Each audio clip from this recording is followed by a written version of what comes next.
नमस्ते मुलांनो. आज आपण मराठी विषयामध्ये रेशी बंद हा 8वा पाठ अभ्यासणार आहोत. पाठाचे नाव मी परत एकदा सांगते. रेशीम बंद. डॉक्टर युम पठाण यांचा हा लेख आहे. रेशीम बंद ह्या नावातूनच कळतं कसले तरी बंद आहेत जे रेशमासारखे आहेत. तर चला आपण या पाठाचे समर्थन, या नावाचं समर्थन या पाठातून करूया. सर्वप्रथम मी लेखक डॉक्टर युम पठाण यांचा परिचय वाचते. सुप्रसिद्ध साहित्यिक, संत, साहित्याचे व्यासंगी अभ्यासक, कथालेखक, संशोधक, संपादक व नामवंत व्यक्ती. पद्मश्री या सन्मानाने भारत सरकारकडून गौरवान्वित तसेच ज्ञानोबा तुकाराम या प्रतिष्ठेच्या पुरस्काराने महाराष्ट्र शासनाकडून सन्मानित शाळेत असल्यापासून लेखनाला सुरुवात. विविध नियतकालिकांमधून विपुल कथालेखन, मराठी बखरीतील फारसींचे स्वरूप या विषयावर संशोधन. प्राचीन मराठी व हिंदी साहित्याचे संशोधन हा त्यांच्या विशेष आवडीचा प्राण. भाऊसाहेबांची बखर, मराठवाड्यातील लोककथा, महानुभाव साहित्य संशोधन, खंड 1 इत्यादी संशोधनपर संपादित ग्रंथ प्रकाशित. संत साहित्य चिंतन शोधणी, आठव, ज्ञानेश्वरांचा, ज्ञानदेवीचा, अजून आठवतं इत्यादी लोकसंग्रही प्रकाशित. मराठवाड्या विखुरलेल्या शिलालेखांचा, ताम्रपटांचा शोध घेत हे त्यांचे अत्यंत मौलिक संशोधन कार्य इथे आहे. 1990 साली पुणे येथे जी काही संपन्न झालेल्या 63व्या अखिल भारतीय मराठी साहित्य संमेलनाचे ते अध्यक्ष पण होते.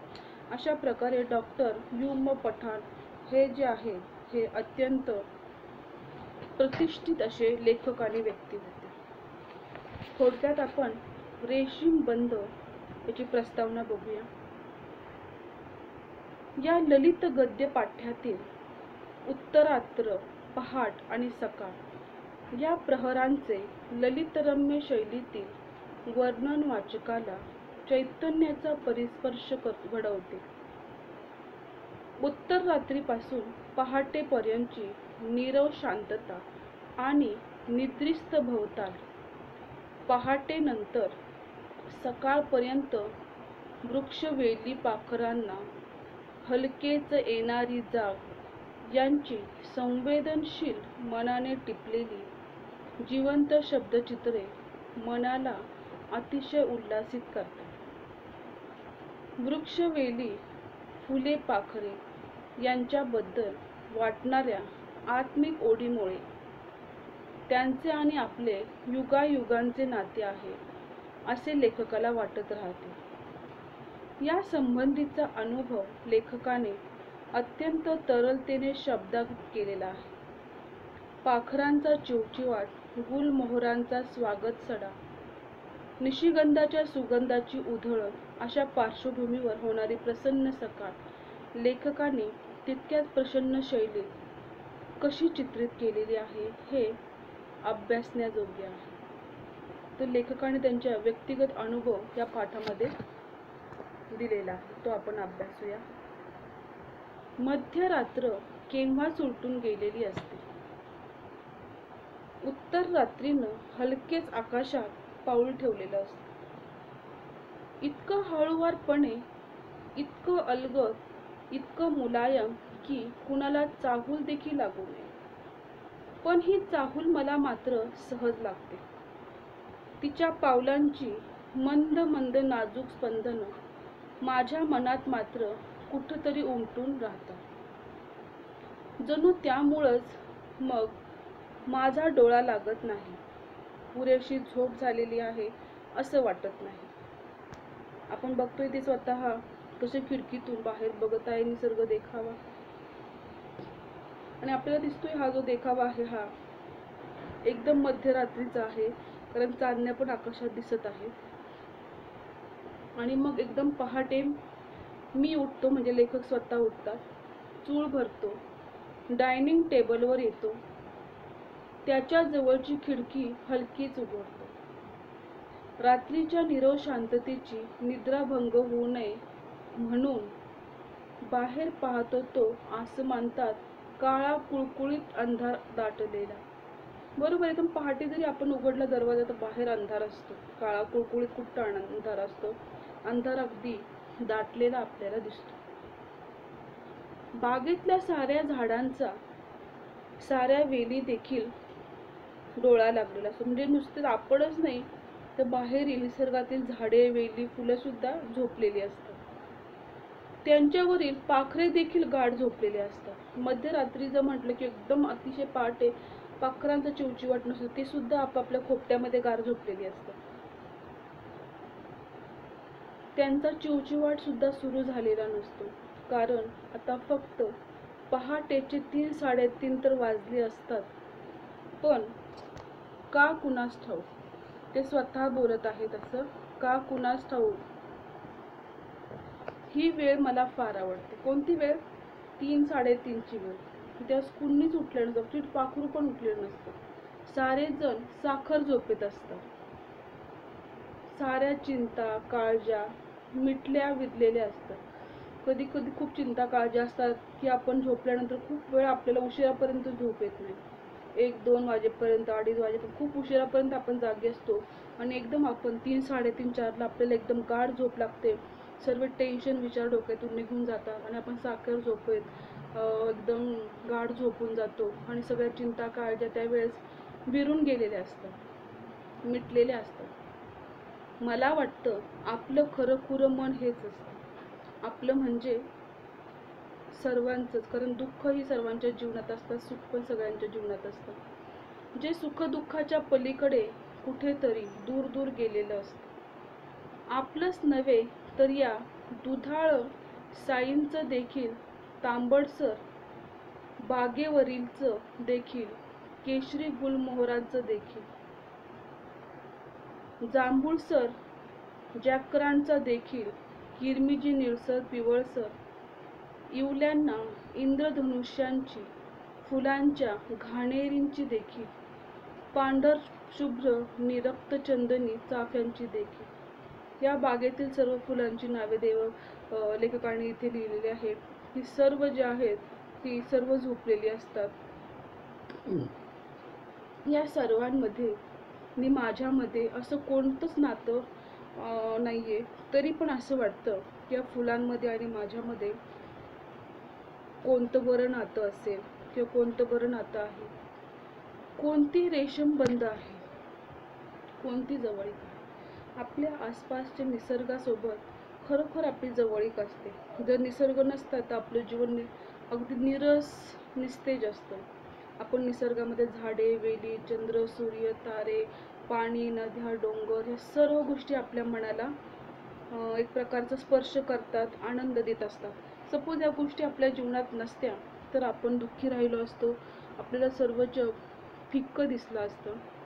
तर लेखकाला स्वतः असं मनात विचारतो, ही सर्व फुलांची नावे जसं गुलमोहर, जांभूळ, पिवळसर किरमिजी रंगाची फुलं, पांढरशुभ्र रक्तचंदनी, चाफा, या फुलांसंग माझं नातं काय आहे, त्यांच्यामध्ये आणि माझ्यामध्ये कोणत्या रेशीम बंद आहे, कोणती जवळीक आहे, असा प्रश्न ते स्वतःशीच करत आहे. हे रेशीम बंद कुठंतरी आदिमत्वाकडे तर मनाला ओढून नेत नाहीत. मानवाला निसर्गाची जी ओढ युगानयुगापासून लागून राहिलेली आहे ती या आदिम रुजू स्नेहबंधामुळे तर नाही. बरोबर आहे, माणूस हा पहिल्यापासून समाजशील प्राणी आहे, निसर्गासंग जोडलेला आहे. त्याच्या जीवनातल्या बऱ्याचशा गोष्टी ज्या आहेत त्या त्याला निसर्गापासून मिळतात. तर हे जे आहे हे आदिम काळापासून त्याच्यासंग स्नेहबंधाचे नाते आहे. मी डायनिंग टेबल जवळ येतो तेव्हा भान येते की आपण उघडलेल्या खिडकीतल्या काळोखात सायलीचा, मोगऱ्यांचा आणि चाफ्याचा सुगंध शोधत होतो. जॅकराईडची निळाई जांभळाई शोधत होतो. बोगनवेलीची लाली शोधत होतो की केशरी गुलमोहराही शोधत होतो. काळ्या अंधारात हे सारेच विसावले होते, सुखावले होते. आणि माझं वेडं मन माझ्या त्याला केवळ जाग येते याची आस लावून बसलं होतं. म्हणजे जणू काही हा निसर्गातले सगळे फुलं झाडं जणू काही त्यांची वाट पाहत आहेत असं लेखकाला वाटतं. असं मला या वृक्षवेलीच्या बाबतीत वाटत नाही, तर माझ्या लहानग्या नातीबद्दलही वाटतं. तिचं नाव आहे अल्विशा. माझ्या मुलीची, अल्मासची ती लहान मुलगी. तिचं नाव जसं जगावेगळं राहायला आली तसं तिचं नाव त्यांना जगावेगळं असं वाटतं. तशीच ती मुलाखावेळी की ती अगदीच वेगळी आहे. ती नातसुद्धा नाव पण वेगळं आहे आणि ती मुलखा वेगळी पण आहे. अजून वर्षभराचीही देखील झालेली नसेल. अल्मास आमच्याकडे राहायला आली की अल्विशाही तिच्याबरोबर येत. पण दिवसभर असते ती माझ्याच अंगाखांद्यावर. मला बिलगून बिलगून ती रात्री आईजवळ गाढ झोपते. आणि ती पुढं म्हणते की आधी ती माझ्यासोबतच राहायची, नंतर रात्री आईजवळ गाढ झोपते. तेव्हा शैशवातील नितळता किंवा मोहक असते ती जाणवते. मी आत्ता उत्तर रात्री डायनिंग टेबलवर लिहायला बसलो तरी तिची आठवण येते. अल्विशा उठली की नाही ते हळूच डोकावून पाहतो. ती केव्हा उठेल की खुदकून हसत आपल्याकडे पाहून आपल्या अंगावर झेपावेल असं वाटत राहतं. म्हणजे लेखकाने त्यांच्या नाती जी आहे अल्विशा तिचंही त्यांनी तुलना ह्या छोट्या छोट्या निसर्गातील फुलांशी केलेली आहे. खरोखर आपण पण आपल्या आजूबाजूची की आपल्या घरातली लहान छोटी छोटी बालकं बघतो की ते किती निखळ असतात, किती प्रेमळ असतात. त्यांच्या मनात कोणताही दुजेभाव किंवा पाप नसतं. त्यांचं हास्य किती निखळ असतं. खरोखर त्या लेकरांचं हास्य बघून आपल्या मनातले सगळे टेन्शन आणि राग निघून जातो आणि आपण त्यांच्याकडे बघून लहान मुलांसारखं त्यांच्याशी खेळू लागतो. तर लेखकाला सुद्धा त्या अल्विशाची म्हणजे त्यांच्या नातीची एवढी ओढ लागलेली होती की त्यांना सुद्धा ज्यावेळेस ते डायनिंग टेबलवर लिहायला बसतात, निसर्गाकडे बघतात, तर त्यांना नक्कीच त्यांच्या नातीची आठवण होते. आणि ते जाऊन हळूच खोलीत डोकावून बघतात की ती उठली की नाही. कारण तिच्या खुदकन हसण्याची आणि आपल्याकडं कधी झेपवल किंवा आपल्याकडं कधी येईल याची ते वाट बघताना आपल्याला दिसतात. पण ही झाडेनी या सर्व काही वेली जशा यावेळी निवांत झोपलेल्या असतात तशीच ती अल्विशा देखील गाढ झोपलेली असते. ही उत्तरात्रीची नीरवता नि अल्विशाच्या गाढ झोपेतील निरागस शांतता. म्हणजे बघा, निसर्गातील ही निरागस शांतता आणि गाढ झोपलेले फुलं वेली यांची तुलना त्यांनी आपली नात अल्विशाशी केलेली आहे की ती सुद्धा ह्या झाडावेलींप्रमाणे ह्या नीरव रात्रीप्रमाणे शांत आणि गाढ झोपलेली असते. तिची जी ही झोप आहे ती निरागस शांतता आहे. यात किती कमालीची शांतता असते. आश्चर्यकारक साम्य आहे की अल्विशाच्या झोपण्यात आणि निसर्गाच्या या झोपण्यामध्ये किती शांततेमध्ये किती साम्य आहे. नाही, हे नातं देखील आदिम नातंच नाही का? निसर्गातील नि मानवातलं शेवटी ते दोघेही एकाच विश्वाचे दोन घटक आहेत. हा विचार हे नाजूक नातं पाकळी पाकळीनं उलटून लागतो. सर्वात आधी जाग येते ती आमच्या बागेतल्या पाखरांना. मी पहिला चहा करून घेऊन त्याचे घोट घेत घेत काय लिहावं याचा विचार करत काहीसा संभ्रमातच असतो. त्यावेळी ही इवलीशी इवलीशी पाखरं गुलमोहराच्या घरट्यातून जाकरांडाच्या फांद्यावरून हळूहळू डोळे किलकिले करत पाहतात. बरोबर आहे, आता सकाळ झालेली आहे, उजडलेलं आहे. घरट्यातले पाखरं जे आहे ते किलबिल करत बाहेर येतात आणि हळूहळू आपल्या घरट्यातून बाहेर बघत असतात, डोळे किलकिले करून. पहाटेच्या प्रकाश किरणात खुणावतात. त्यांच्या अंगावर झाडांवर प्रकाश किरण पडले की ते उठतात, जागे होतात, आपापसात हलके कुजबुजत राहतात. ज्यावेळेस पाखरांचा पक्ष्यांचा आवाज सुरू होतो, जणू काही ते एकमेकांशी हितगुज करत आहे, कुजबुजत आहे.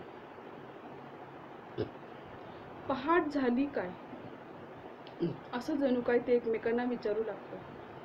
खरं तर पहाटच त्यांना विचारत असते की मी येऊ का तुम्हाला भेटायला.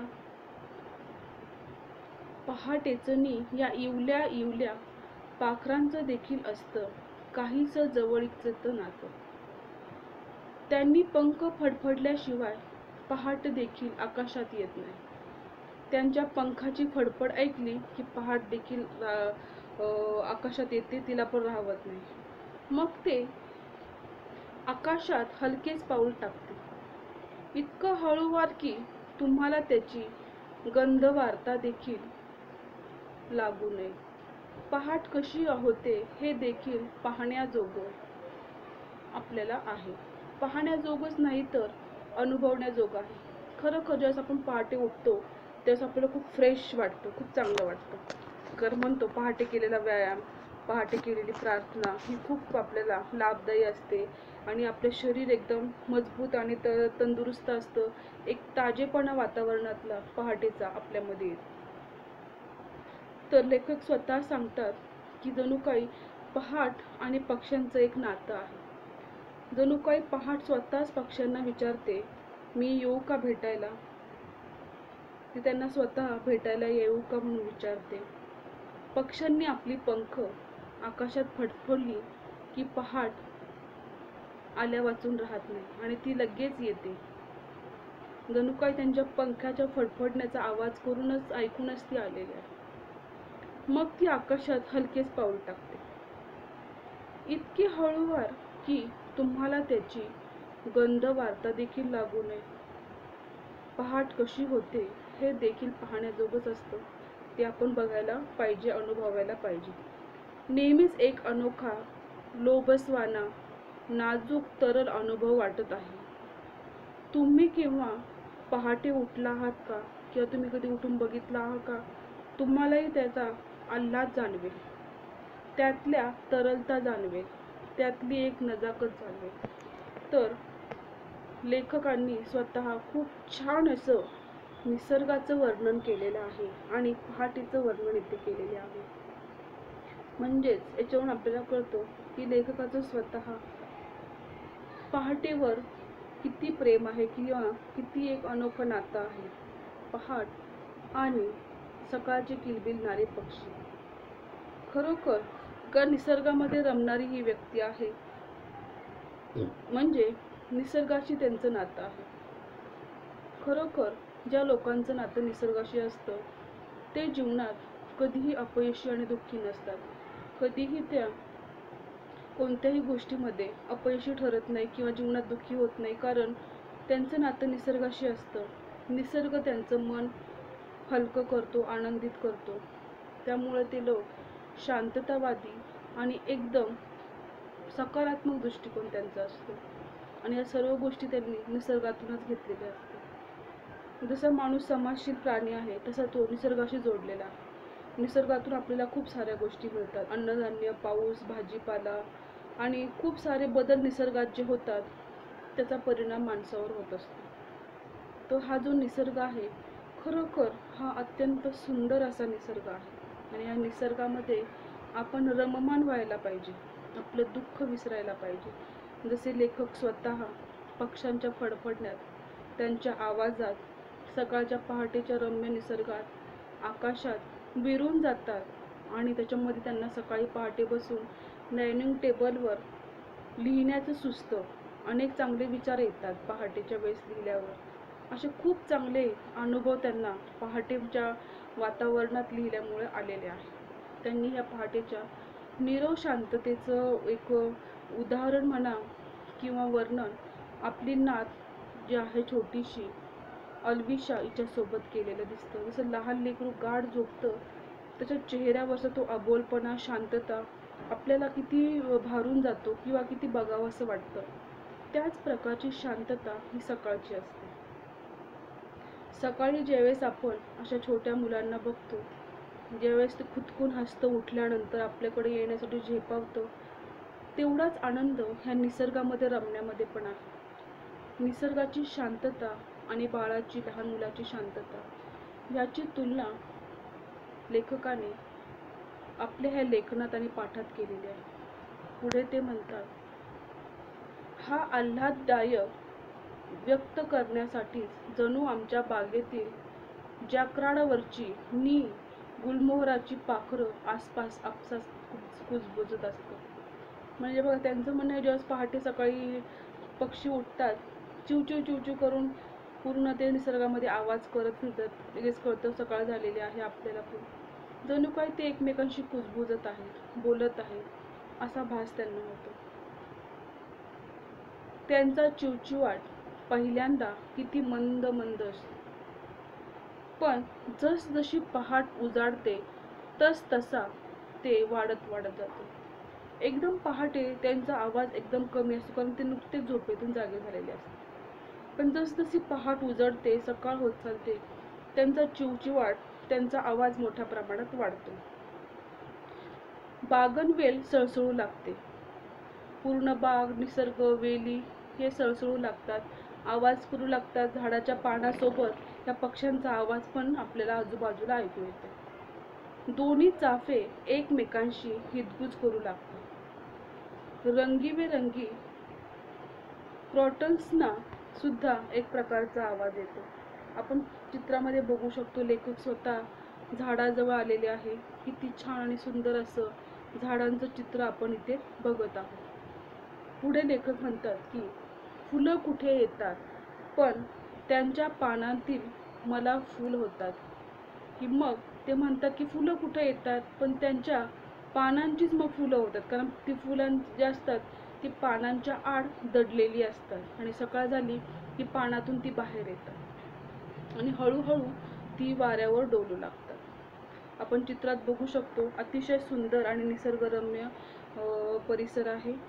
गुलमोहरीचं झाड आहे, अनेक वेगवेगळी फुले तिथे दिसत आहेत, पक्षी उडत आहेत, आकाशामध्ये बघा ढग आलेले आहेत, उजाडलेलं आहे हे पूर्ण वातावरण आपल्याला दिसू शकतं. जणू काही गुलमोहरीची सळसळ ऐकल्यावर असं वाटतं की जाकराडाही पहाटेच्या संगे हसत बोलत आहे.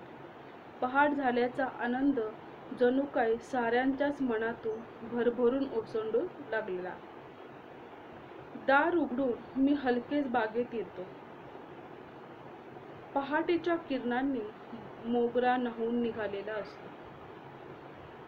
सायलीच्या इवल्या इवल्या पानांतून एक वेगळीच हिरवाई वाहू लागते.